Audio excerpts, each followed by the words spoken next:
నమస్తే, welcome to our channel. నేను మీ సిరి.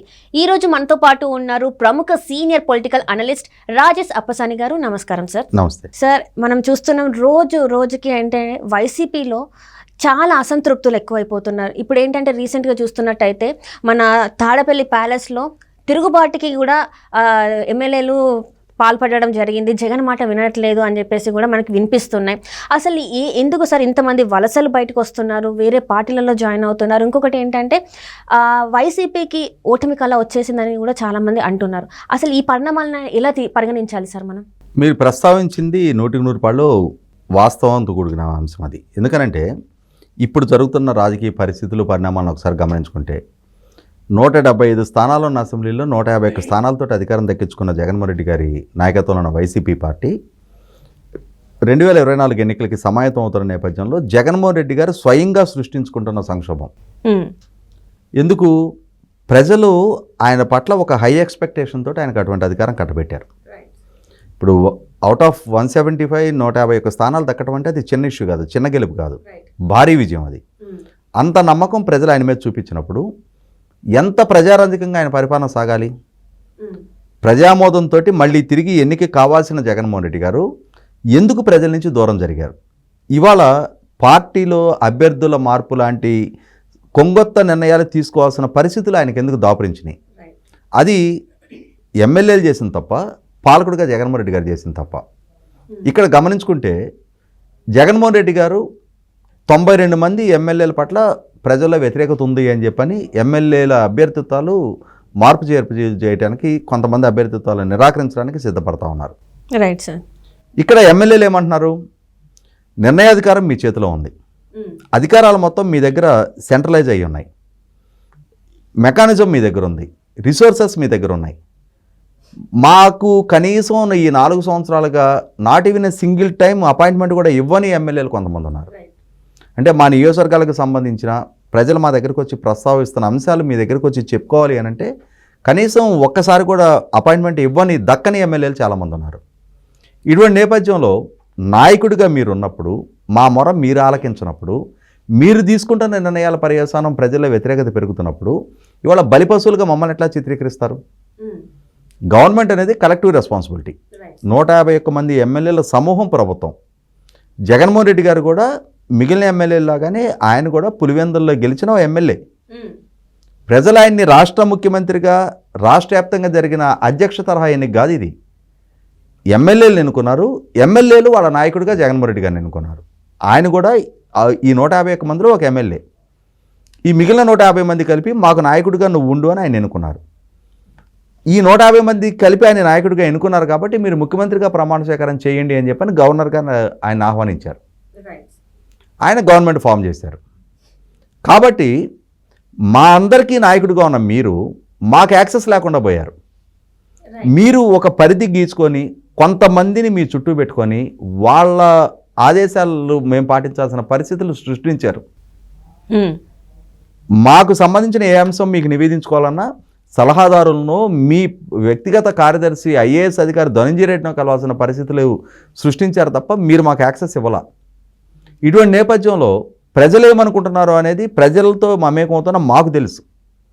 ప్రజలు ఏ అంశాల పట్ల అంటే ప్రభుత్వం నుంచి దూరం జరుగుతున్నారు, ప్రజలు ఇన్కన్వీనియన్స్ ఫీల్ అవుతున్నారు అనేది మాకు తెలుస్తుంది. మేము వాటిని మీకు నివేదించాలి అనుకుంటే మీరు వినడానికి సిద్ధంగా లేరు. మీరు 3 సంవత్సరాల పాటు లెజిస్లేటర్ పార్టీ మీటింగ్ కూడా ఏర్పాటు చేయాలి. రైట్. 3 సంవత్సరాల తర్వాత గడప గడపకు మన ప్రభుత్వం అనే ఒక కార్యక్రమాన్ని కాన్సెప్ట్లైజ్ చేసి మమ్మల్ని పిలిచి మాట్లాడారు. అప్పుడు కూడా ఏకపక్షంగా మీరు చెప్పింది మేము వినేలటం తప్ప మేము మీకు నివేదించుకునే ఆస్కారమే లేదు. ఇటువంటి సందర్భంలో మీ పరిపాలనా విధానం ఎట్లా ఉంది? మీరు మీ ఇష్టం వచ్చిన నిర్ణయాలు తీసుకున్నారు.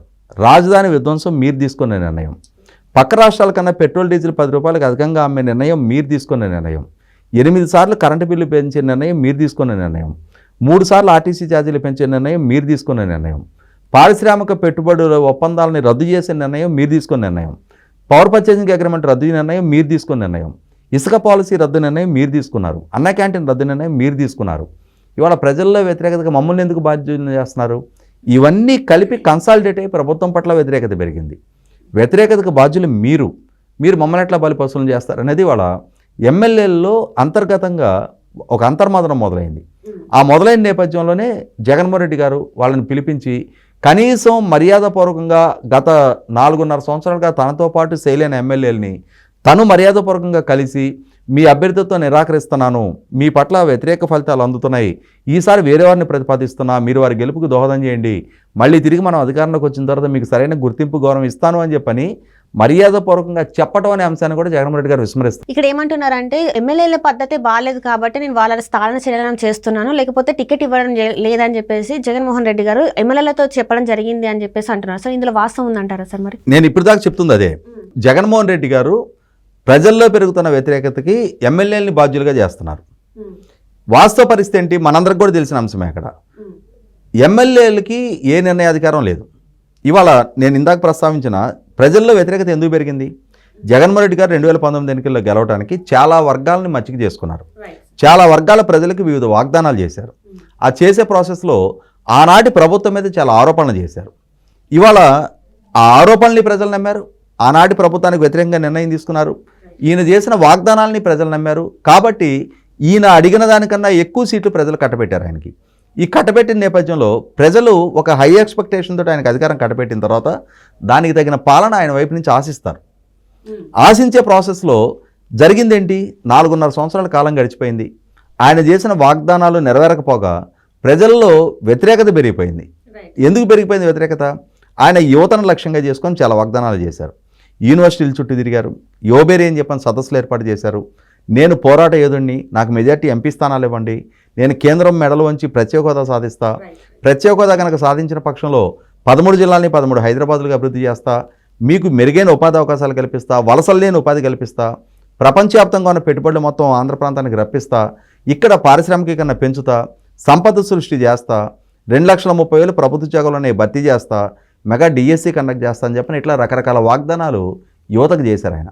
సహజంగానే యువత కూడా ఇక్కడ జరిగింది ఏంటంటే చంద్రబాబు నాయుడు గారు జగన్మోహన్ రెడ్డి గారు వీరిద్దరిని కంపేర్ చేసి చూసినప్పుడు చంద్రబాబు నాయుడు గారి కన్నా జగన్మోహన్ రెడ్డి గారు 22 సంవత్సరాలు యంగర్.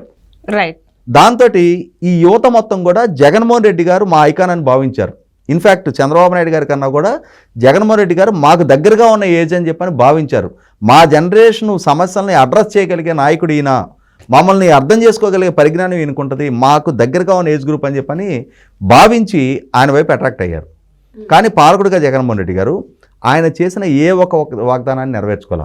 ప్రత్యేక హోదా సాధన ఎడిపోయిందో తెలియదు, 13 జిల్లాలు 13 హైదరాబాద్లకు అభివృద్ధి ఎడిపోయిందో తెలియదు, సంపద సృష్టి ఎడిపోయిందో తెలియదు.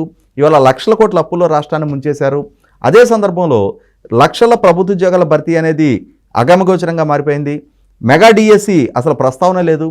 వీటన్నిటి నేపథ్యంలో యువత జగన్మోహన్ రెడ్డి గారిని ఎప్పుడు ఓడించాలా అని చెప్పని ఎదురు చూస్తున్నారు. ఈయన వాగ్దానాలు నమ్మి ఆయనకు ఓట్లేసాం మనం. ఆ వాగ్దానాలు నిలబెట్టుకున్న పక్షంలో ఇవాళ మనం వంచనకు గురయ్యాం. ఇవాళ మన తల్లిదండ్రి వాళ్ళకన్నా మనం మెరుగ్గా బతకాలి అని చెప్పని రెక్కల ముక్కలు చేసుకుని మనల్ని చదివిస్తే ఈరోజు మనం వాళ్ళతో పాటుగా వ్యవసాయ కూలీలుగా పనిచేయాల్సిన పరిస్థితులు జగన్మోహన్ రెడ్డి గారి పరిపాలన వల్ల వచ్చింది. కాబట్టి మా పిల్లలకి ఇటువంటి పరిస్థితి ఎదురైంది కాబట్టి జగన్మోహన్ రెడ్డిని ఓడించాలని నా తల్లిదండ్రులు భావిస్తున్నారు.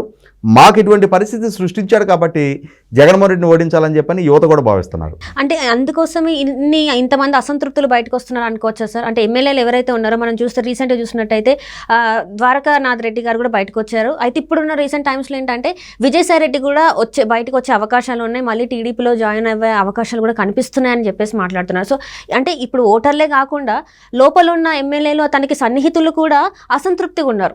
అంటే ఆయన పరిపాలన బాగాలేదు, ఆయన చెప్పే విధానం కూడా బాగాలేదని చెప్పేసి అంటారు. సో ఇవన్నీ జరుగుతాయి అంటారా సార్? అంటే ఇంకా ముందు కూడా వచ్చి ఇంకా ఎవరైతే ఉన్నారో కొంతమంది వాళ్ళు కూడా బయటకు వచ్చే అవకాశం ఉందంటారు. ఇక్కడ ఒకటి వాస్తవ పరిస్థితి అంటే నేను ఇంతాక అంతసేపు ప్రస్తావించింది ఒక యువత గురించి. జగన్మోహన్ రెడ్డి గారి వల్ల వంచనకు గురైన మహిళలు ఉన్నారు. మహిళలు ముఖ్యంగా ఈయన చేసిన మద్యపాన నిషేధ వాగ్దాన ప్రభావంతో మెజారిటీ మహిళలు జగన్మోహన్ రెడ్డి గారికి ఓటేశారు. రైట్. ప్రభుత్వ ఉద్యోగులు వాళ్ళకి మెరుగైన పిఆర్సీ ఇస్తా, క్రమం తప్పకుండా డిఎస్సి ఇస్తా, క్రమం తప్పకుండా డిఎల్ ఇస్తా, మీకు వారాంతపు సెలవులు ఇస్తా, సిపిఎస్ రద్దు చేస్తా అని చెప్పి రకరకాల వాగ్దానాలు చేశారు. ఆ పర్యవసానం ఉద్యోగులు ఆయన పట్ల అట్రాక్ట్ అయ్యారు. ఇట్లా ఒక్కొక్క వర్గం జగన్మోహన్ రెడ్డి గారి వల్ల ఆయన పట్ల అట్రాక్ట్ అయ్యి ఆయన గెలుపుకు దోహదం చేసిన వర్గాలు ఇవాళ జగన్మోహన్ రెడ్డి గారి వల్ల వంచనకు గురయ్యారు. ఇటువంటి నేపథ్యంలో ప్రజల్లో వ్యతిరేకత పెరుగుతుంది. సహజంగా మీరు గమనించుకుంటే ప్రకృతి నుంచి మనం కొన్ని నేర్చుకుంటాం. ఒక సునామీ రాబోతుంది, ఒక ఎర్త్క్వేక్ రాబోతుంది, మనుషులకి తెలియదు, కానీ మూగజీవులకు తెలుస్తుంది. మూగజీవుల స్పందనని గుర్తించగలిగి ఏదో విపత్తు రాబోతుందని చెప్పని కొంతమంది దాన్ని రియలైజ్ అవుతారు. అట్లాగే రాజకీయ నాయకులకి రాజకీయాల్లో రాబోతున్న మార్పు చేర్పులు, ప్రజల్లో పెరుగుతున్న వ్యతిరేకత, ప్రభుత్వం పట్ల సానుకూలత ఉందా, వ్యతిరేకత ఉందా, ప్రతిపక్షాల బలం పెరుగుతుందా, తగ్గుతుందా, వీటిని అంచనా వేయగలిగే, ఫోర్కాస్ట్ చేయగలిగే పరిజ్ఞానం సహజంగా రాజకీయ నాయకులకు ఉంటుంది. ఆ ఉంటున్న నేపథ్యంలో వాళ్ళు ఏం చేస్తారు, వాళ్ళు కూడా వాళ్ళ సేఫ్టీ సెక్యూరిటీ చూసుకునే ప్రయత్నం చేస్తారు. కాబట్టి ఏంటంటే చెరువు నిండా నీళ్లు ఉన్నప్పుడు కప్పలు ఎక్కడెక్కడి నుంచో వచ్చి బెక్కబెక్కలాడుతూ ఉంటాయి.